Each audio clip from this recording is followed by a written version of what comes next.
Hello, everyone, and welcome back to our election mini-series, Your Money and the Election. Stop fear and take control. Every election cycle presents its own set of challenges and opportunities, but this year has been more divisive than ever. Hello and welcome. David, you're spot on with that ultra division that has led to one of the most difficult emotions for people to overcome, and that's fear. As our elections have progressed, fear and the ballot box have become almost synonymous at this point. This correlation is deeply troubling and rooted in perception as opposed to reality. So as we begin this conversation, it makes sense to read a famous quote by Winston Churchill, right? Have no fear of the future. Let us go forward into its mysteries, tear away the veils which hide it from our eyes, and move onwards with confidence and courage. These are powerful words that strike a compelling chord in me. Too often, we conflate fear with politics, leading to a wobbly, uncertain future.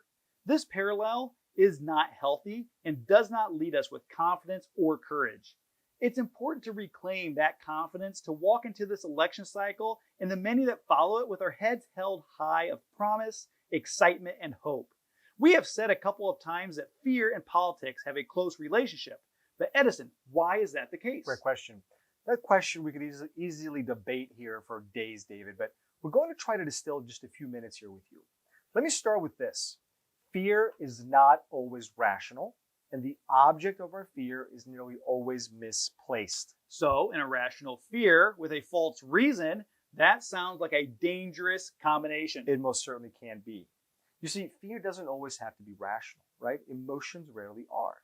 But the primary issue comes in the second half of that sentence, misplacing our fear. Now, unfortunately, politics does this very well, right? Because it might affect our perception of the markets, the economy, and our overall financial well-being. But that fear doesn't take a logical course of action, David. That's exactly right. Markets and politics are not, in fact, that closely related. It's kind of like a family friend who you call Aunt Sally, but she isn't actually related to anybody by blood.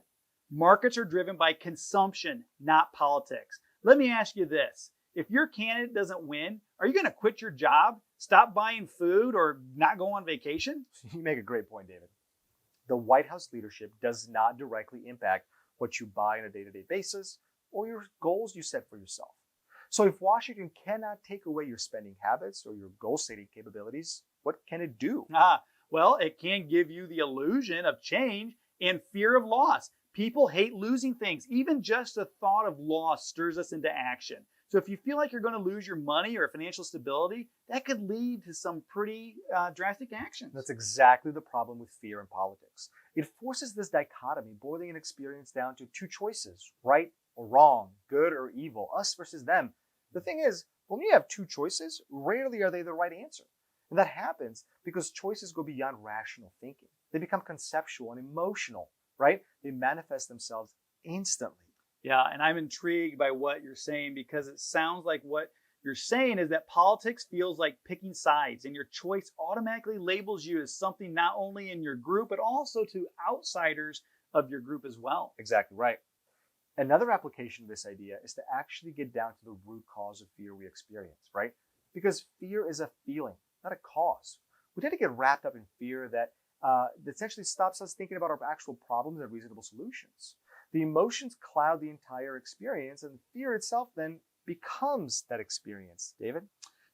What you said reminded me of an interview I listened to with author and philosopher Martha Nussbaum, and she had stated that concerning politics, fear gets into the whole mechanism like a grain of salt.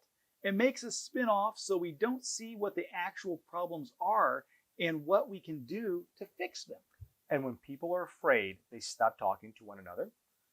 With stop talking, stop communicating, right? With a dwindling of communication and increased alienation, politics, David, does in fact become scary. It does become a little scary.